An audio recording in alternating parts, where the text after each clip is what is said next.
Hey ladies and gentlemen, once again welcome to our channel. If you're watching this channel for the first time, always take a second to subscribe to our channel so that to grow pamoja.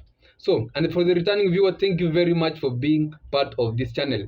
So, yesterday there was a funeral that happened in Nyamira, where it happened that both the governor of Kisii County, Honorable Simba Arati, and the governor of Nyamira, Honorable Nyaribo, both attended that funeral. But what came out interestingly is the story of Fred Matiangi and the story of ODM party. And that's what I want us to talk about in this analysis, ladies and gentlemen. What message was given there regarding Fred Matiangi's presidency and the fate of Simba Arati in the ODM party. Remember that Simba Arati is one person playing a very crucial role in the ODM party because he holds position as a member of ODM party. And without further ado, ladies and gentlemen, get into it. So, number one is that for the first time ever since the period that the late Nyachae was running for presidency, Kisii seems to go to a united way. Fred Matiang na Cortegas ta Cortegas ntua sigetu gose ntua sigetu bono aigwa kwana abaswatu bali mwanyo mu bwango yiga abana bali abakemulega mutarabate bitambulisho noemba bali mutarake emyaka genda tebe emyaka waikire 18 bwatege tambulisho period ekina kebinyambi bigokora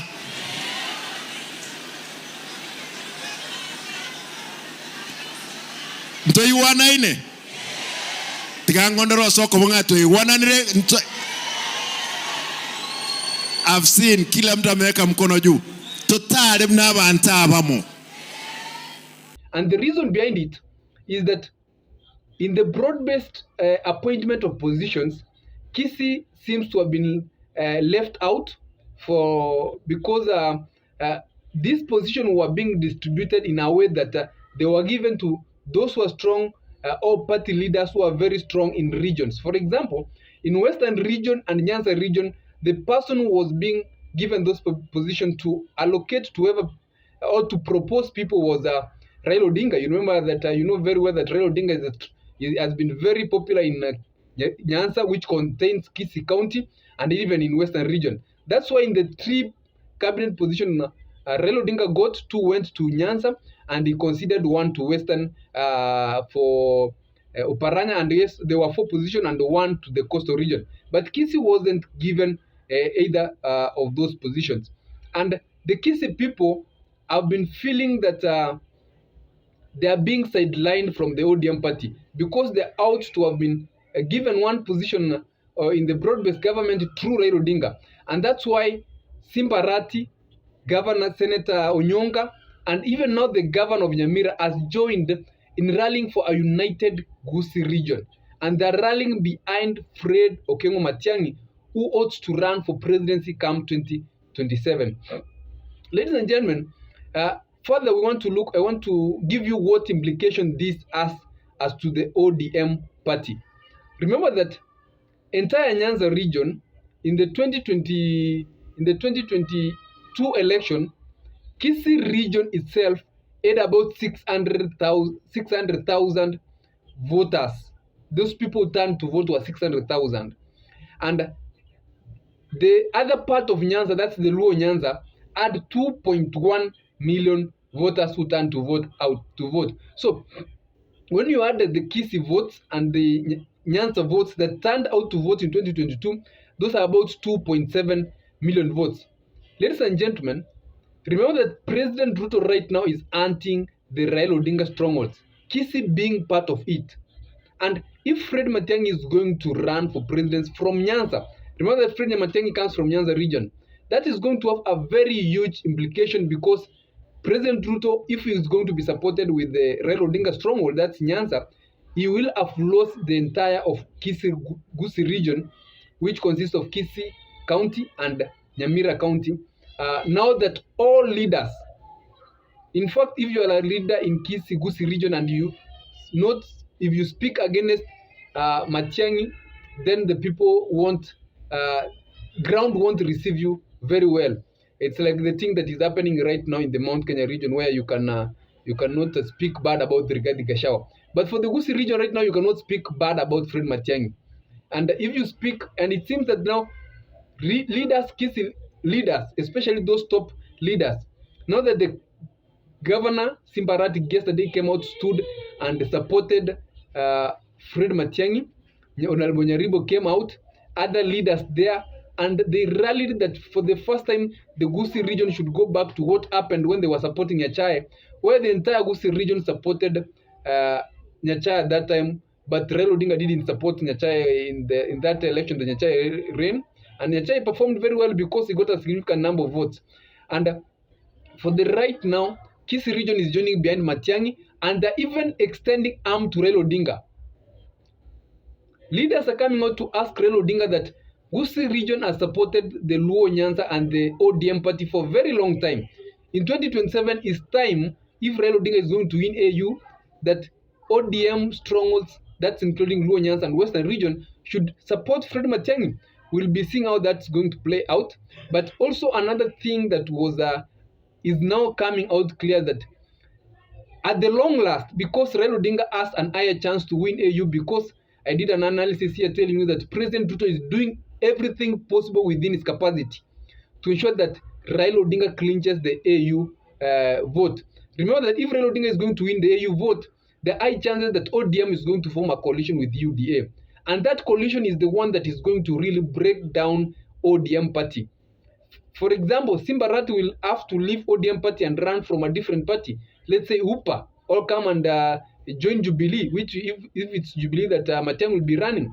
And the likes of Onyonga will have to leave ODM. And the likes of Babu Wino. Babu Wino cannot be in a coalition that is supporting President Ruto and he has always said there cannot be a coalition that supports President Ruto, which means if ODM forms a coalition with UDA, the likes of Babu Wino, Sifuna has come out to express his opinion also, he is likely also to leave.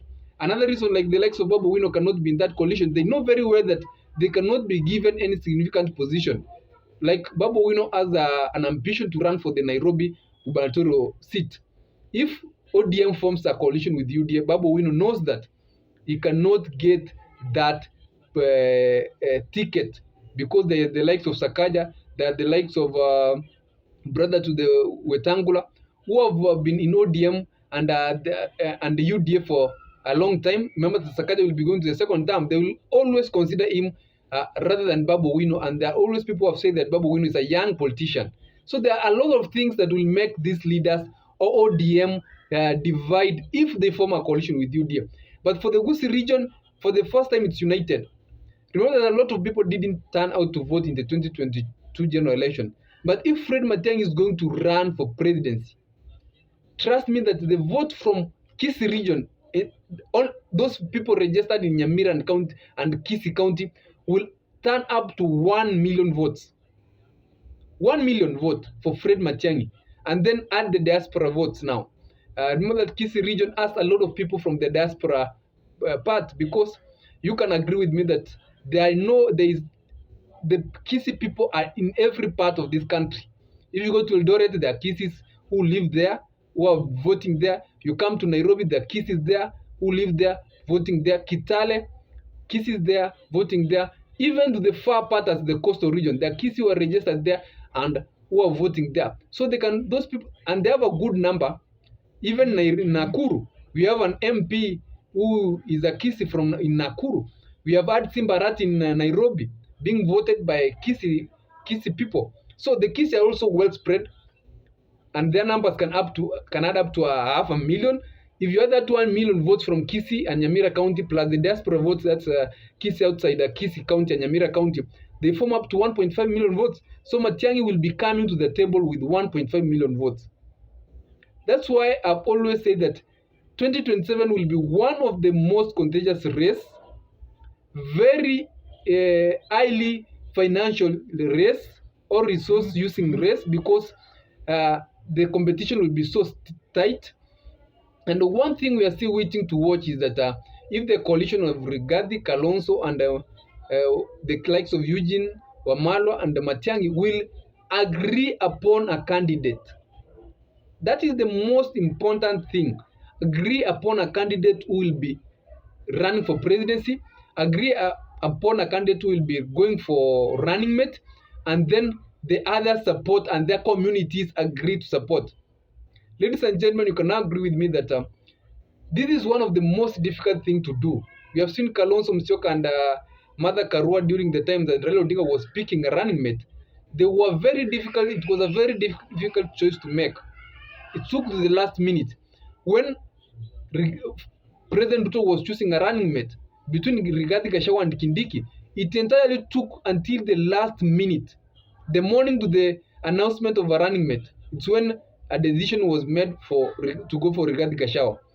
And that's one of the most difficult thing. Who between Fred Matiangi, Rigathi Gachagua, and Kalonzo Musyoka is going to agree to down his ambitions and support the other for presidency? Let's say they say that it's Fred Matiangi going for presidency. Who is going to be running mate between Rigathi Gachagua and Kalonzo Musyoka? That's if Rigathi Gachagua, of course, is a pardon his cases that because he was impeached. If that case is thrown away, who is going to be running mate? What if in another case it's now Kalonzo Musyoka who is the presidential candidate? Fred Matiangi, will he agree to go for the running mate position? So those are the most difficult choices that we are waiting to be. We will see how they will be made out. But the most important thing is that Rigathi Gachagua himself has come out to say that it's time that they don't put their selfish ambitions in front, but consider that they are running against President Ruto is very strong, and they need to do anything possible to ensure that they unite.